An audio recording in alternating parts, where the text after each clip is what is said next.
All right, thank you so much, Josie, for sitting with me here today and to talk about Palestine. I know you've done so much over the last 2 years alone, and more than that, of course. And I'm hoping we can cover a few topics, primarily your time in the military, entering pro-Palestinian activism, and a very troubling experience that you had recently in Israel.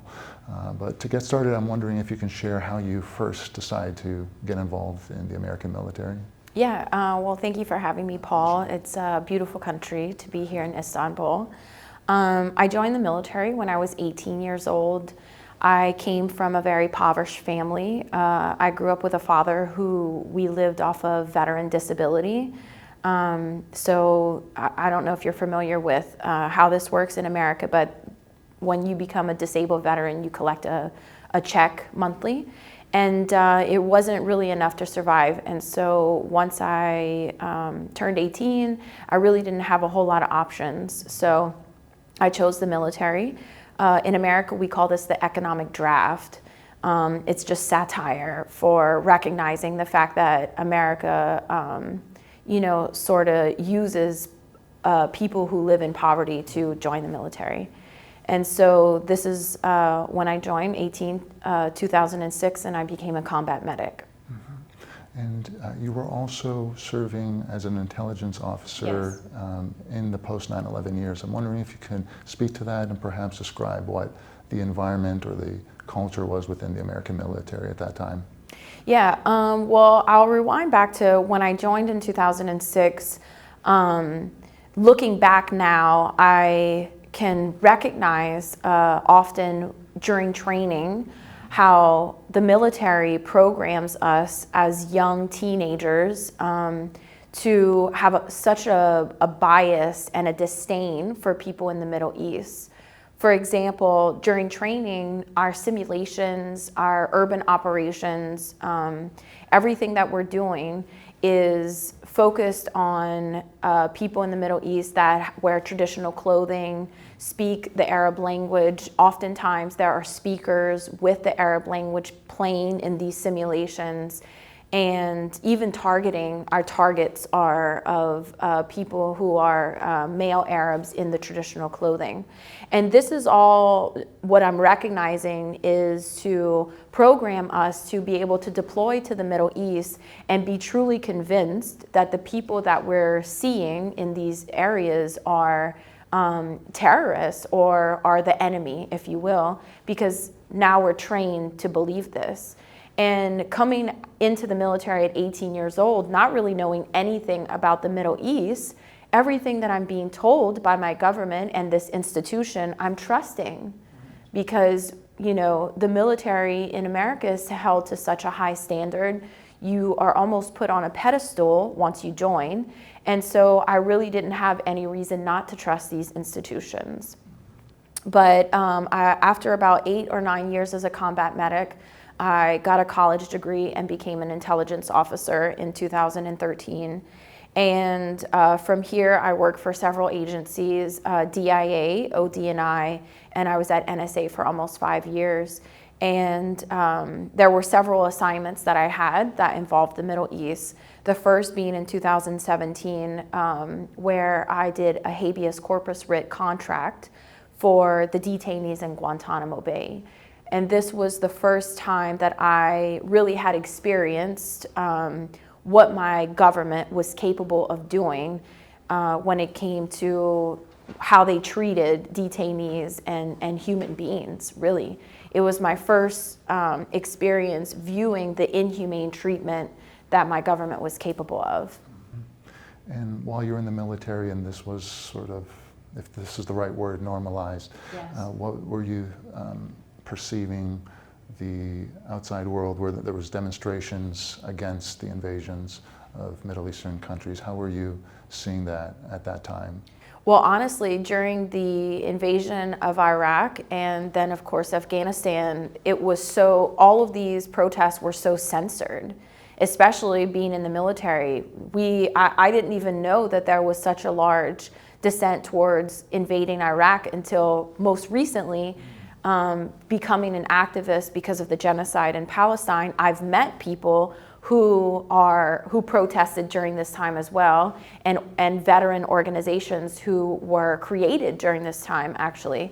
But I, to be honest with you, had no idea that anyone in America was dissenting towards our invasion of Iraq. So is there an effort on the part of the military to keep you insulated from what's happening in the public realm?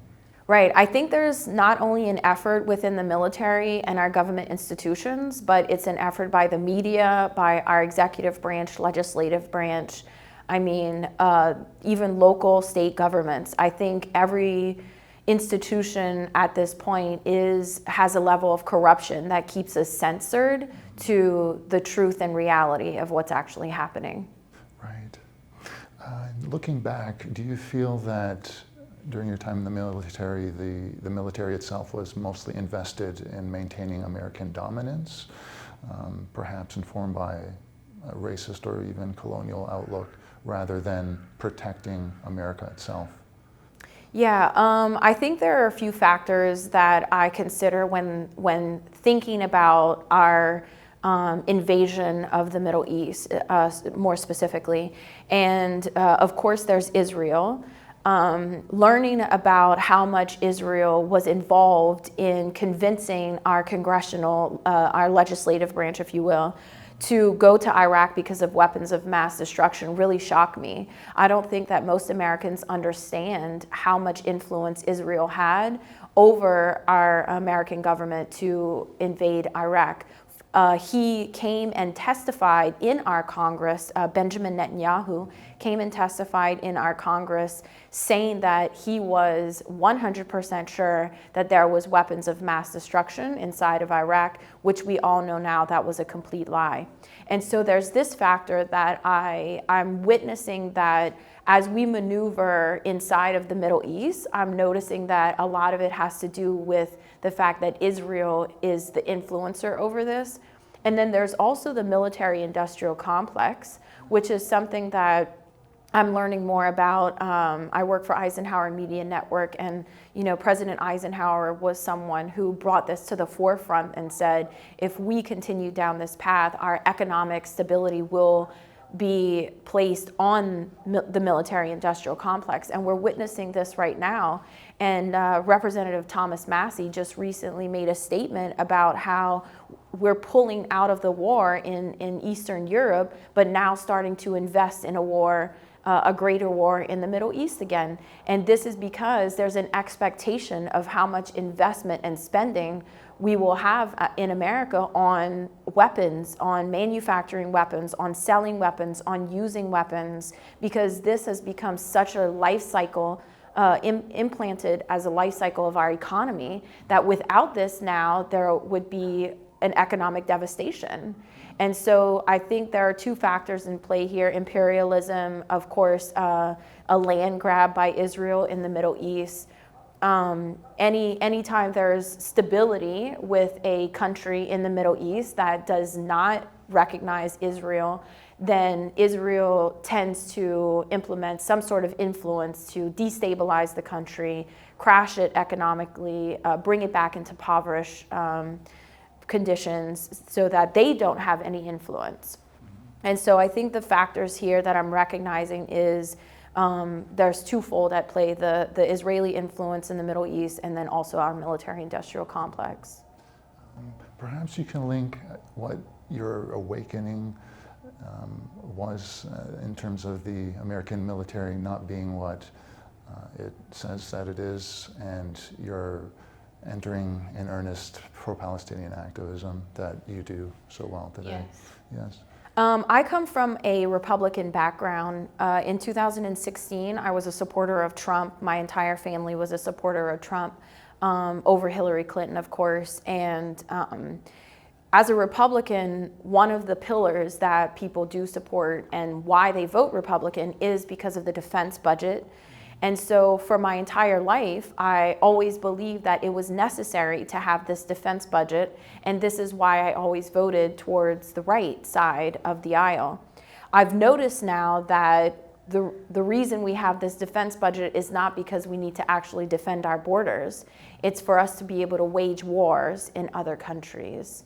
And so this level of awakening tied back into my 17 years in the military and trying to recognize what I participated in, what my colleagues participated in, what people that I consider family and friends participated in who deployed to Iraq, who deployed to Afghanistan. And then I look at this and this awakening of how much my entire life has just been a lie. We don't need this defense budget to defend our country. We need this defense budget to fund the military-industrial complex and to wage war and death and destruction in other countries. And so October 7th really was that moment of awakening where I was watching the footage coming out of Gaza. I'm following these news media outlets from other countries at this point. And so I'm watching the real footage coming out and not the Western media footage. Fox News, CNN, even MSNBC, all of these news organizations have been censoring the truth. But I'm watching Al Jazeera, WION, Hinduism Times. I'm watching all this footage coming out of Gaza, and I immediately knew that this was not self-defense. This was not a military operation.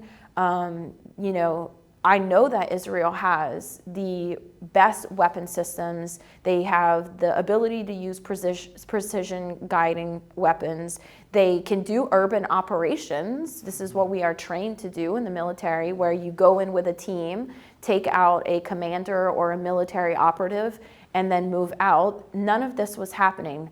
All I could see was bombs dropping absolutely everywhere on children, women, elderly, on hospitals. It was completely indiscriminate. And so by October 24th, I will never forget this day, I recognized that Israel was committing a genocide. And I also recognized that most of my life had been a lie. I mean, how have people who know you from the military or within the government responded to your activism, especially because it's been so outspoken, to your credit? Yeah, I've had different responses from both my family, former colleagues, current colleagues.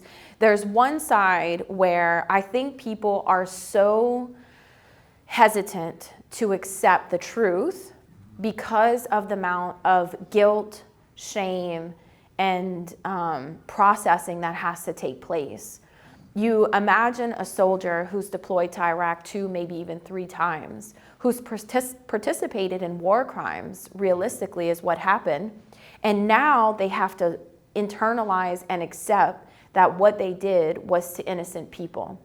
I think this is the hesitation that I get when it comes to speaking to former colleagues in the military, where they're not psychologically prepared to accept that what they participated in were war crimes. And on behalf of the oligarchy, on behalf of the elites, on behalf of Israel. That's why we have 22 veteran suicides a day in America. And I anticipate that number will rise now that so many veterans are actually waking up to the truth.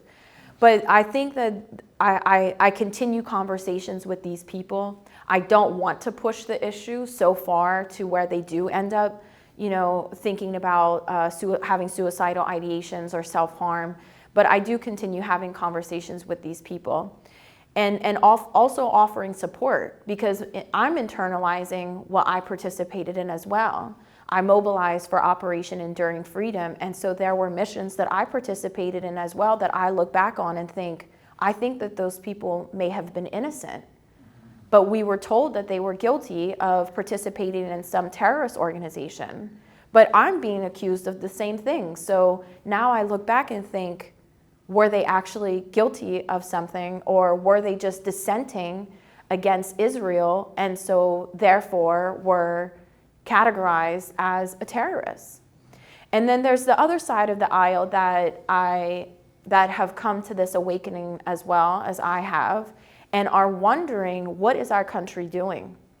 On an anyone that has this ability to look at this situation from the outside lens, from the bigger picture, from an international picture, we're watching bricks grow. We're watching countries start to isolate America, start to isolate Israel. We're watching the global South align themselves together, both economically and security-wise.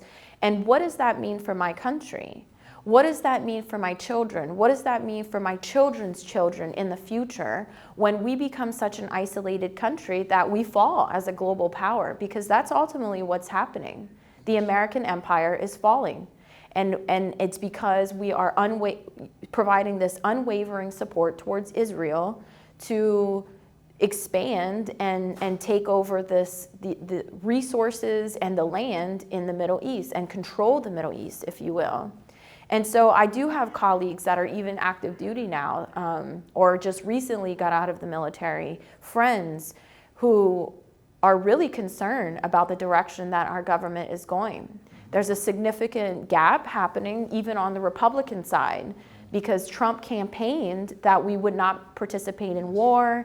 He was going to bring peace at an international level. And now, just in the past 48 hours, they have slaughtered almost 1,000 people in Gaza with the approval of Trump. They are bombing Yemen.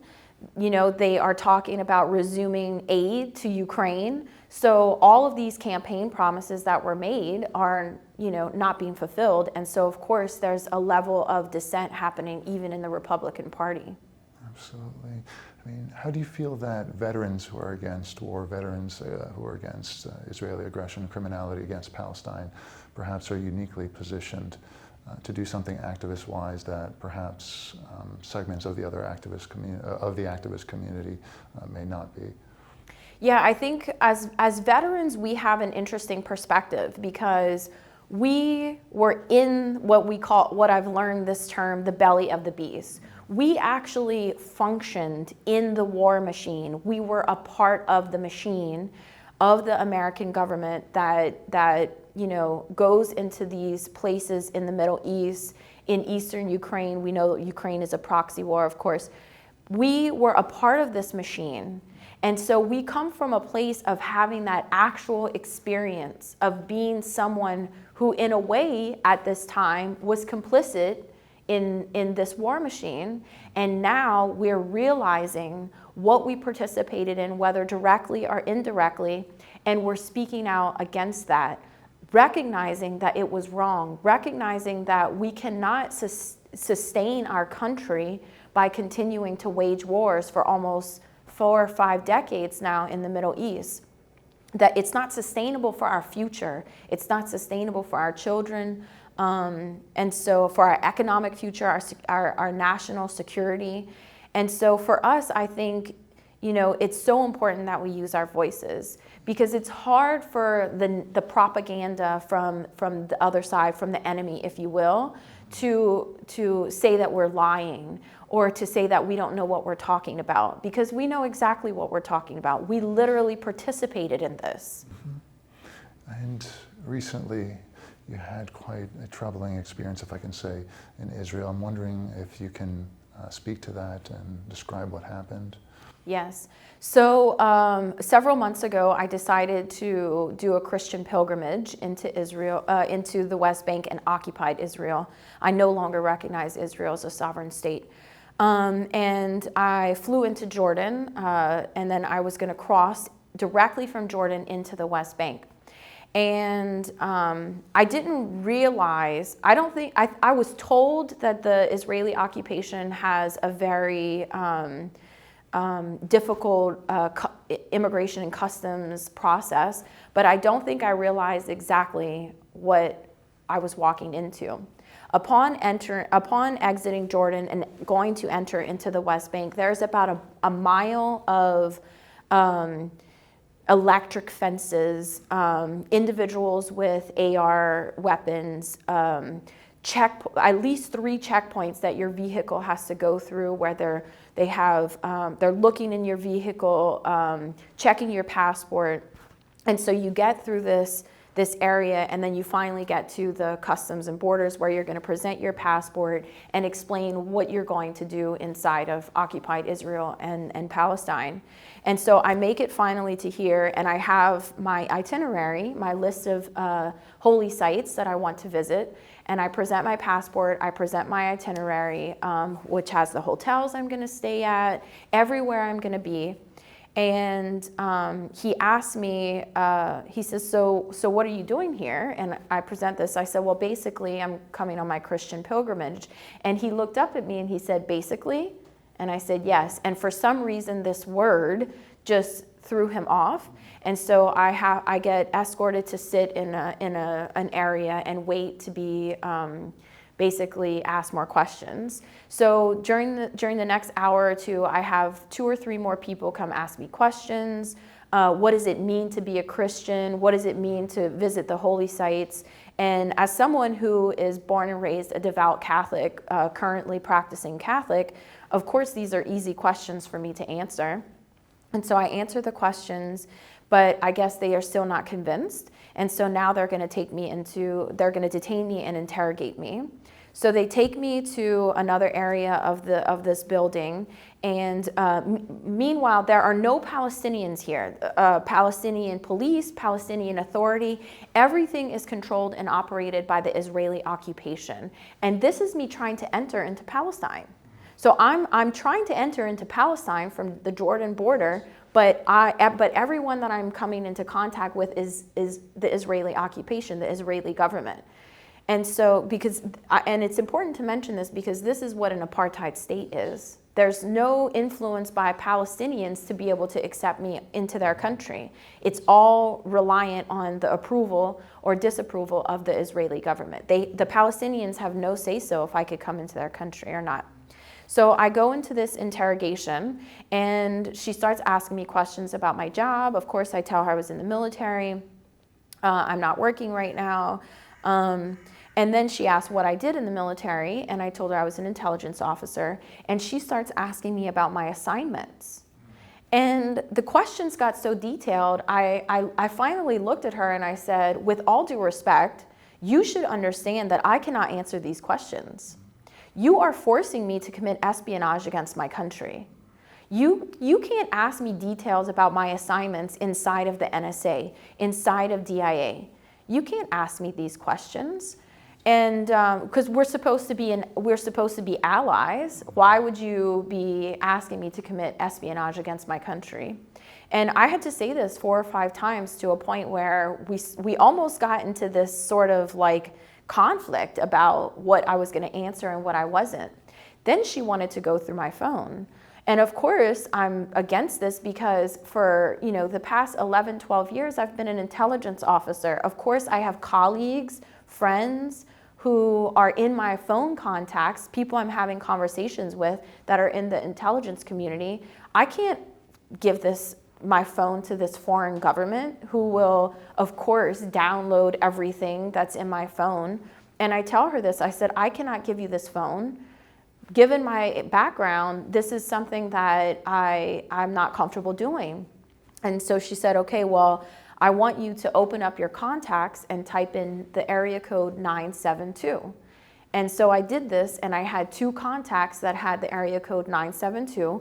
One of them is an individual inside of Gaza who I've helped provide food and financial aid to, who's helped feed children who are orphaned inside of Gaza.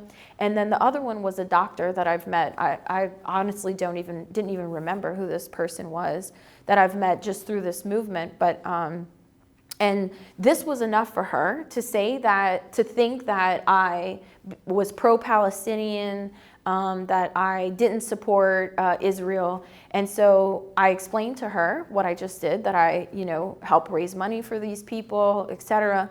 And she said, have you donated to Sudan? And I said, as a matter of fact, I have. And she said, well, what about Ukraine? And I said, yes, as a matter of fact, I've donated thousands of dollars to the Ukrainians, helped coordinate trucks coming from Yorkshire to the Poland border with baby formula. So this has always been, these humanitarian missions have always been a part of my life. And she was upset by this. All of these things were just like frustrating her even more. And so she started asking me about my husband's job. And I said, I can't answer these questions. And she said, well, if you're not going to answer any more questions, then this interrogation is done. And I exited out of the interrogation room. And probably about an hour later of waiting in this one area where I was detained, they came and gave me a paper saying that I was not allowed to enter into Palestine. I was being banned for 5 years, and I was a public security threat. That's so bizarre. Just for having a pro-Palestinian stance, for having a stance against the genocide that they're committing. Oh, that's so bizarre. I mean, do you feel that they were like fishing to see whether you supported them more? Yes, for sure. Oh, they asked those questions as well. The Israeli government wants to know our stance on the war. So this is a part of their interrogation. They ask, how do you feel about the war? They even asked me what I thought the solution was, of which I told them maybe the Jews should move to Florida because the governor there really loves the Jews. So maybe you guys should go to Florida. And she said, oh, so you think we should leave? And I said, well, wouldn't it be safer for you? Don't you want to be safe? If you feel like you're unsafe here, then maybe you should leave. This is so bizarre. I mean, it's almost turning into like a political debate. Yes. A political debate of some kind in an interrogation context. It is strange. There's so many questions I have. I mean, this provokes so many questions. I mean, in the U.S., is the prevailing attitude in the U.S. among the public that being Jewish is to be an Israeli is to be a member of a distinct racial group? Is that kind of... Yeah, I think that when it comes to like what Christians recognize what Jews are, I think it's just, I don't think they think about it in a sense of like a color of race. It's just identifying as someone who practices Judaism. But this situation really is expanding the historical context of what Judaism actually is versus what we're witnessing the Israeli government do. And you can go back and use this same sort of ideology of what happened to the Native Americans. Because I had to recognize as a Catholic what my religion did under the name of Catholicism when the pioneers came to North America. They had these boarding schools where they would take these indigenous people's children and force them to go to these boarding schools. And now we're seeing these mass graves in Canada, as you know. And so, what we're witnessing is history repeating itself, the colonizer, the imperialism that exists, history repeating itself over and over. It's the same playbook, but now it's just being done in modern times. So Israel is doing what it's doing under the name of Judaism. And that's why you're seeing so many Jews throughout the world rising up, because they're saying, not in my name. One Holocaust does not justify another one. And so, yeah, I think Christians are slowly coming to recognize that the state of a country, the name of a country, does not necessarily mean Judaism. It's just being, the name Judaism is being abused. It's so important. I'm here in Istanbul. I spent the last week in Jordan. I think it's so important for me to humanize the people here. The people here in Turkey, the people in Jordan, the people in Palestine. Because as Americans, this propaganda, all we know is this propaganda that we're told by Western media, even the curriculum that we learn inside of grade school and high school and even college curriculum. There's this propaganda that defines the Muslim religion, the Islam religion, as something that is dangerous, that if we don't stop it, it will infiltrate into our lives. And I just think it's so important for me to say how beautiful this religion is. I've learned how so much of the Muslim religion actually overlaps my own religion. I think that the Muslims actually respect and love and follow the teachings of Jesus Christ more than the American Christians. They don't even say the word prophet Jesus without saying peace be upon him. There's such a deep level of love for this person that we worship in our Christianity religion. And so I just want to humanize Muslims. I want to humanize the people here in the Middle East and just say how absolutely wonderful and beautiful the people have been here towards me. Yeah, well, that's a beautiful way to wrap things up. Thank you so much, Josie. It's been an honor and pleasure. Thank you, Paul. Thank you.